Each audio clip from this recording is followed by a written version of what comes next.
Hello, you wonderful people, and welcome to another episode of Super-Fanta-Fi. This being a show where we talk about TV shows of the supernatural, fantasy, and/or science fictional genre. For today's episode, I'm going to talk about the latest episode of 4400. A lot of really interesting things went down in this episode, so let's break it down. So we're first and foremost immediately picking up with Logan finding Rev's body, and then the moment he's like telling everybody rushes over, and then they try to go to where Rev's body is, and he's gone, and you're like, wait, what? I was like, did Manny do something? Like, no, like, he can make himself invisible. I was like, can he make the body invisible? Like, wait, what's going on here? And, like, Logan's freaking out. He's like, no, his body was here. And Mildred shows that she's got her powers back. But then, obviously, it's like, wait, if Rev is gone, is that how everyone got their powers back? Which everyone immediately is like, oh, Mildred did it. It's like, she's like, how could I do it? I was literally here. But Hayden's so, fear spiraling through him because he got his vision of Mildred. He saw what she did to Bill, and just all of this kind of got him worried because Mildred wasn't the person he thought she was. It's like, I mean, granted, she hasn't been the same since she was in Yipsy Med, but I think that just, once again, Yipsy Med just triggered something that was already there to some extent. And we actually got a lot of insight into her past. We'll get to there in a second, but holy crap, dude, that's crazy that happened.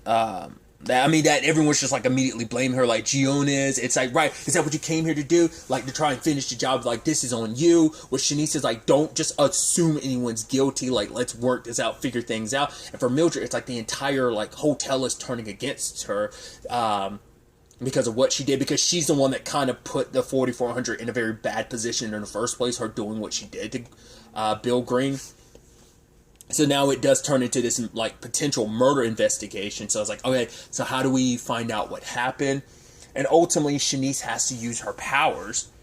And so she was reluctant to it because she was, finally normal again. It's like, that's why I gave had Rev strip me of my powers. I just want to be normal again. You're going to make me have Logan relive his trauma, and then I'm going to have to live with it. But for Andre, it's like, we have these powers, so whatever the consequences may be, we are potentially finding a killer and stopping them from doing something else. Because the question then becomes well, is the killer someone who's amongst the 4400? Is it someone from the 40 Forum? Who is it? And so she's able to, use her powers on Logan, and he didn't, because obviously, he's remembering, because, when you, it's the whole thing, you remember a memory of a memory, but he, he was also, so much was happening at the same time. His hands were covered in blood. He didn't notice everything. It didn't mean anything to him, but, I think maybe this is supposed to be the perspective of, everything that happens in your periphery, in the vision. He probably saw from the corner of his eye the green light, but he was so caught up in everything, he was so panicked that, that part of his memory is, a little hazy. So Shanice is able to get a clearer picture of that memory than even Logan is. So the light took Rev's body, and you're like, okay, wait, what? And so now Andre's wondering, wait, is that what happens to us? When we die, we disappear again? The green light brought us here, but it can also take us away, which also questions later on begs you, did Andre go back to his own time? Did he get sucked away to a different time? What happened? Because I guess it hasn't really come up yet what happens when a 4400 dies. Or maybe there's a little bit more control behind the green light. Maybe it is a thing of someone is specifically choosing people to do. Maybe there's one single person or some organization, someone's choosing them. Or it's just, I don't know. Because just happening to suck Rev up, sounds weird to say, when he disappearing into the green light again just when he gets stabbed. So it's someone pulled him out specifically to save him, maybe? I don't know. Or is it the byproduct of, will he go back to his original time because he got... I don't know. So I think that's so fascinating. I'm jumping ahead a little bit. Even Manny's no, I left his body there. I got out of there immediately. So it's so even, once again, even he doesn't have all the answers to this. So maybe, once again, maybe he's just never witnessed a 4400 die, so maybe he doesn't know what happens to them after they die. Because Andre's right, we may be potentially on the way to figuring out answering the biggest question in human history. What happens when you die?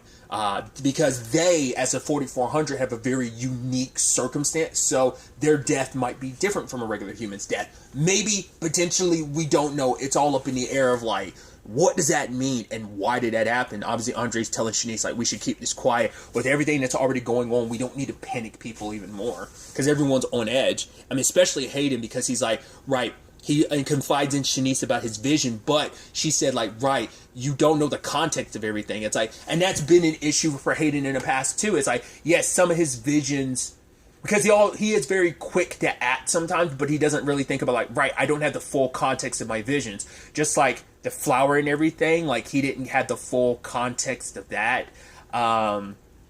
So the same thing is for this Mildred thing. Like, he had that vision one time, and he had that small glimpse into, like, her coming in through the tunnels of the Beaublanc hotel. So it made he's weary of her, like, yeah, she's going to kill someone. Just like, yeah, you saw that side of Mildred, but, you know, just like you were someone who acted to save her because you were afraid, Mildred acted the way she did out of fear, too. Fear for her sister, fear for the 4400, because she thought she was doing the right thing for everyone. So it's like, it's just that Mildred went on the opposite side of the spectrum of, like, right, you kind of chose, like, a sneaking in, non-violent approach to save her, whereas, well, because he also saw, like, what she did to that guard, breaking his arm and everything. So it's like, once again, the Yipsy Med, like, incited something that was already there, because we learn from her past, her and her sister Millicent were part of a cult. They didn't know it, which is so ironic, because Caleb, which I know that actor from, like, I was like, oh, I've never really sat down and watched the show. I've caught bits and pieces here and there, but I know him from Chicago PD. But Caleb, it's like, yeah, he's warning us from the evils of the outsides. Charles Manson, which I think is, like, ironic as hell, but yeah, he's leading a cult of people. He's basically, like, got his own, like, community and stuff, and it's all about being zen and the evils of the world, and he kind of, like, Millie wants to kind of go to the outside world, and she wants to bring Mildred with her, but Mildred's kind of, you know, seduced into all of this. In fact, she even turned her sister into Caleb when, like, Millicent was like, no, we need to leave here, we can't stay here. Like, at the very least, we can do this zen, we can bring it to the outside world, right? Like, maybe, you know, she doesn't want to believe, she's not sucked into all of this belief that Caleb's perpetrating, and maybe it's because she's a little older, whatever the case may be. She was going to leave with Mildred, but Mildred turned her into Caleb, and it's like, right, like, you know, I'm your sister, and I love you, I just want you to be okay. And the sad thing is, by the time Mildred figured out the truth, it was too late. They've been stuck there, and she realizes, like, I'm the reason why we got stuck there, because apparently she disappeared, like, at one point, and then I think a year later, like a year or two later, is when Millie got sucked into the light as well. So that is interesting that both of the siblings, people who are connected to each other, disappearing like that. Because we haven't really experienced that before, because no one's had any connections to someone that disappeared. Like there's never been like, oh, I disappeared, and then sometime later you disappeared. Like, that hasn't really come up yet for any, at least what we know of the 4400. Maybe there's other examples of it. And so for Mildred, that's why she's so adamant about saving her sister, because she felt like, no, I failed my sister before, I'm going to save her this time. Except her sister's part of the 44, which is so ironic considering she's a 4400 herself. But it's like, Millie's like, no, they want to, Mildred's like, they want to kill us, but Millicent's like, no, they don't. Like, you know, Caleb, he taught me the right path, and it's like, right, when she came back, Caleb probably doubled his efforts to, like, reprogram her again, and this time it's like, right, she's stuck in that mindset, and now she's like, oh no, the 4400, you're the lost lambs that need to be brought in. Like, the 44 aren't going to kill you, like, the really violent ones are the 4400. I mean, look at you, Mildred, look at what you did, you know? And it's like, yeah, the irony being like, right, like, I did all that to save you, and she's like, really? Does that make sense, logical sense? Kill to save someone? So she's trying to convince Mildred to actually join her. It's like, right, like, if we do this, like, I'm trying to save everyone. It's, you know, in her twisted mind because of Caleb's teachings and stuff, like, her view on everything has become warped. That is the sad thing, because she's like, right, that we travel through time and yada, yada, yada. It's like, yeah, because we still don't even know what her power is. I mean, will the 44 be okay? Like, I mean, does she not even recognize it? They find out you have a power, they will turn on you just that fast. Like, I was almost wondering if that was going to be the twist of it, but I thought the twist was going to be like, no, like she never actually got teleported, she never time traveled, that she just grew old and she's the leader of the 40 form or something like that. But it's like, no, she teleported too, yet she's still a part of all of this. I mean, it's out of human nature, people acting out of fear. Wouldn't be the first one. I mean, look at LaDonna. She had her own dad turn against her, and now Millicent's got her own sister turning against her. And her sister is like, she's like, all right, you convinced me, sis. Like, I'm with you all the way. And she checks her and she's like, you're lying to me. And it's like, yes, because I'm not ever going to be brainwashed again. Because she's been hurt too. Like I said, everything with Caleb, and then you add in the Ipsy Med trying to break her again. Like, that's what sent her over the edge. It's like, if she, I mean, the Ipsy Med thing was terrible all on its own, but you combine that with what she went through with Caleb and his commune and everything, then of course, which begs the question, whatever did happen to Caleb and his commune, like, whatever happened to all of them, are they still around? Did they die out? Like, what's going on that front? But then you add in the fact that Claudette is, you know, she's dealing with, like, 44 showing up at her place and breaking the glass to her, like, bar and stuff, which luckily later on Steve did apologize, being like, right, like, how could I work with people who are willing to do the same thing to you that they were willing to do to my own parents' shop? It's like, right, he, like, recognizes the messed up irony there of, like, once again, he was someone that was angry because this was his opportunity, and that's a sad thing, to not be the other for now. It's like, right, you're one of them. Like, once again, it's like the connotation of what Ken said of, like, I always knew you were one of the good ones. Like, there's a connotation to that. It's because he was like, oh, like, you're a security guard. It could just be simple, like, oh, like, I know you're on our side. You're not one of those 4400 lovers. I knew you were one of the good ones. Like, you're one of our good buddies, or one of them on our side. But it's also like, once again, you guys are white. He's Asian, and you saying that has a negative connotation. Once again, I brought that up then, but it's like, yeah, like, he didn't want to be the outsider, because it's like, if he was kind of like, nah, I'm not all about this, they would have been like, yo, what's your problem? Oh, I always knew you were a 4400 lover, because he was also in a position where he got doxxed, people thought he had powers and stuff like that, so he wanted to not be seen as the other in this situation, like he's already been seen as the other before, so. But obviously, like, he came to apologize to Claudette, but Claudette was like, nah, you're going to be our inside source. You want to make things right, be on the right side of history. Because he's like, yeah, they'll take you to black side. She's like, yeah. He's like, no, it's not like that. She's like, isn't it? Like, it doesn't matter. Like, they are, like, regardless of anything, being on the right side of things, that these people will always treat us and see us as other, you know? So, we have to fight back.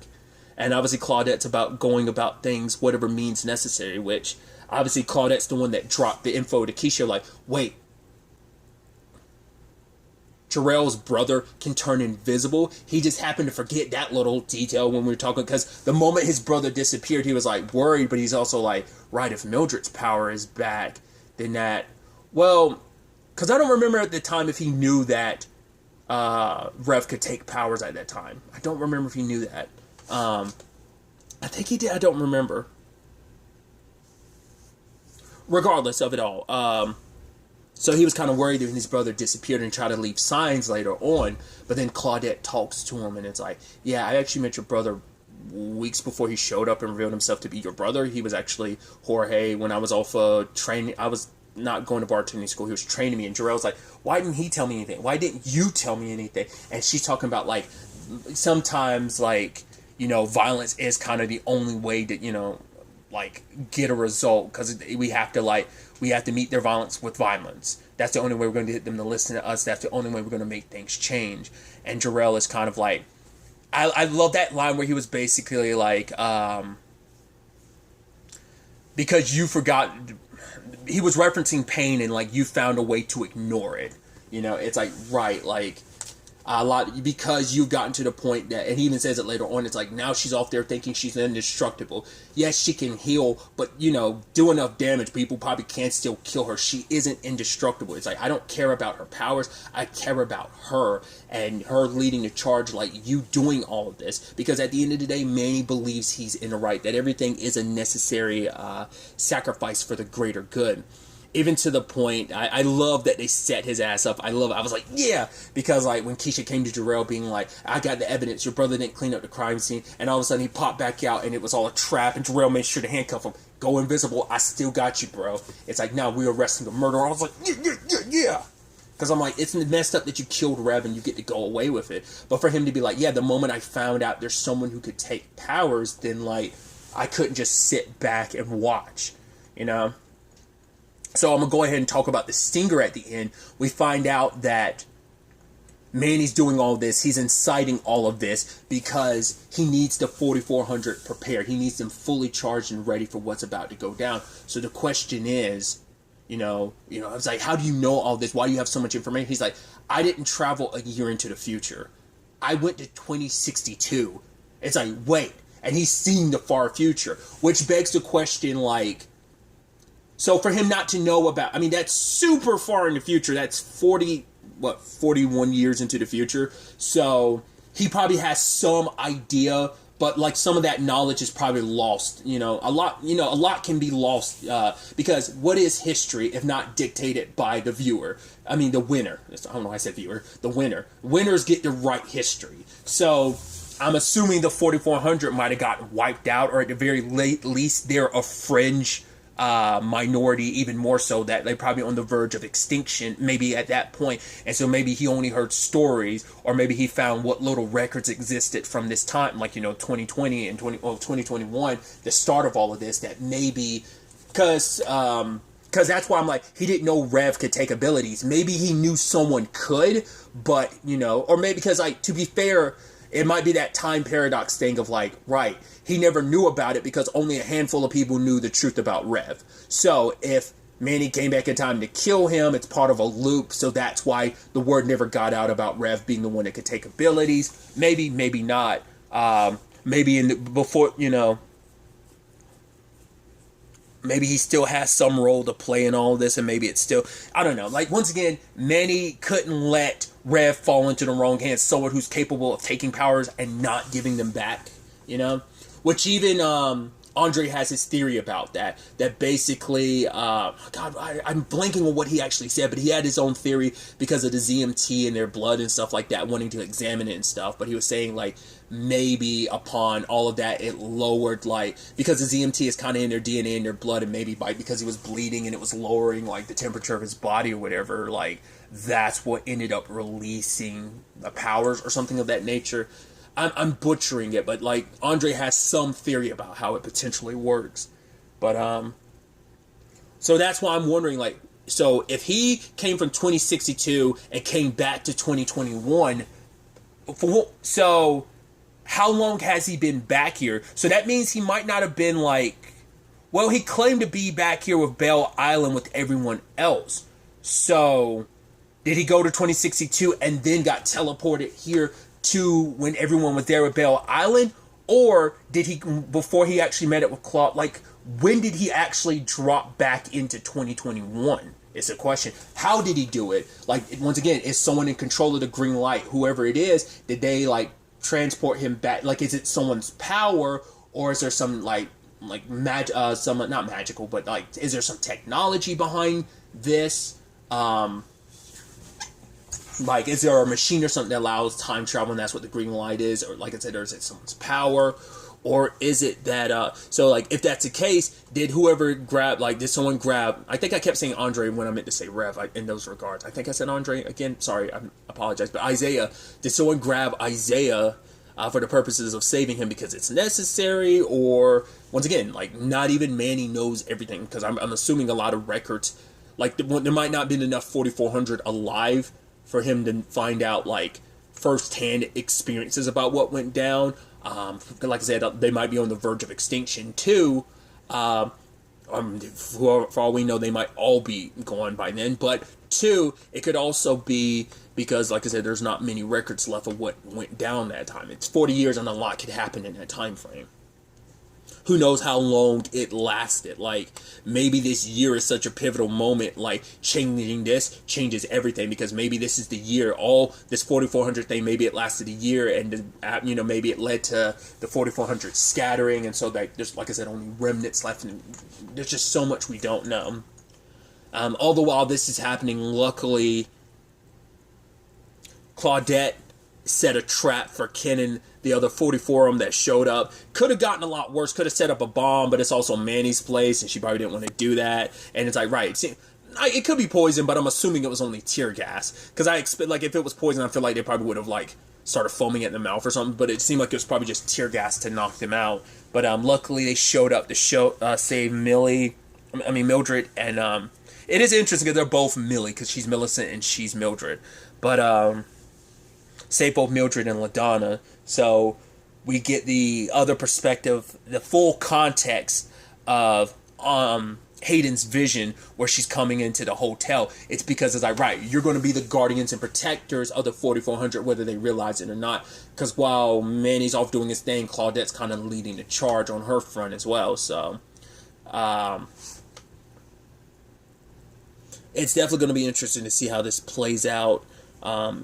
Mildred kind of blames herself because it's like, right, if I'd saved my sister then before I could save her, I got zapped at this time. And it's like, yeah, she had to be with Caleb for another year or two, and then like she got zapped here too, so like that was enough for him to fully brainwash her, and now she's here. Rather than being on our side, she's against us. So siblings being turned against siblings, and well, Jarrell and Manny aren't necessarily against each other, but they kind of are because they have different views. Once again, like, it is like, oh, we're comrades in arms. Once again, Jarrell is more of the Martin Luther King Jr., whereas Manny's more the Malcolm X. So it's definitely going to be interesting to see what this means for them. Obviously, Andre wants to meet with Ben and BHN because they're going to, rather than giving him the research and stuff that he needs to look into all this, they want to meet with him firsthand.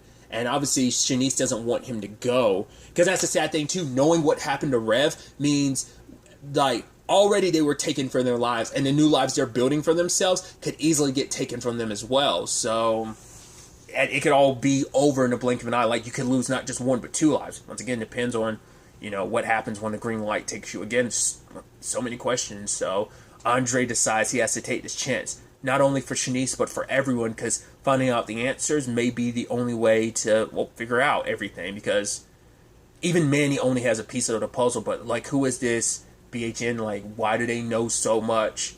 Like, can they be trusted? Are they an ally? Are they another enemy? Andre gets into a vehicle. It's like, right, this may be your one opportunity to get some answers. So he goes off his own. The 4400 have surrounded the hotel. They're ready to charge and break in. It's like, right, we're going to save you and your families from the blight that is the 4400. So they're going on the offensive, but Mildred's rolling in with a team. So how this all plays out, we'll ultimately have to wait and see. Unraveling the big mystery here. Maybe there's, for anyone that's already seen the original show, I don't want to know, but maybe they're already, like, a lot of these questions I'm having, there's probably already some answer, because I don't know how much they're keeping the same. Like, obviously I know there's quite a bit of difference, obviously, but like, I'm curious, like, story beat wise, like how much of the story is similar in some regards to the original series, of like some of these reveals and mysteries. Like, are they going to be the same, or are they going to find different, like, answers to some of those mysteries compared to the original show? I'm curious. Once again, I don't want to know. It's more of a rhetorical question that's going to be in the back of my mind, because I'm like, oh yeah, I'm asking these questions, but like, even before the show gives us the answer, those answers probably existed and were already answered potentially in the original show. Once again, I've seen bits and pieces, but it's been years since I've seen those bits and pieces, so I don't even have anything relatively enough in my brain to remember what to pull from anyway. So like, there's nothing to really say like, oh, like, I remember everything from the original show, because I saw bits and pieces and it was very inconsistent bits and pieces. So tangents and all that aside, but I'm excited to see where the next episode takes us. The next episode is going to be the season finale, so it's going to be interesting to see how the season wraps up. What questions get answered, what in general happens, but also what new questions are ultimately going to get asked. Next episode, we'll have to wait and see how everything wraps up. But really, that's all I'm going to talk about. So the next time we meet, be happy, be safe, live life to the fullest, and enjoy it. Good day, and goodbye.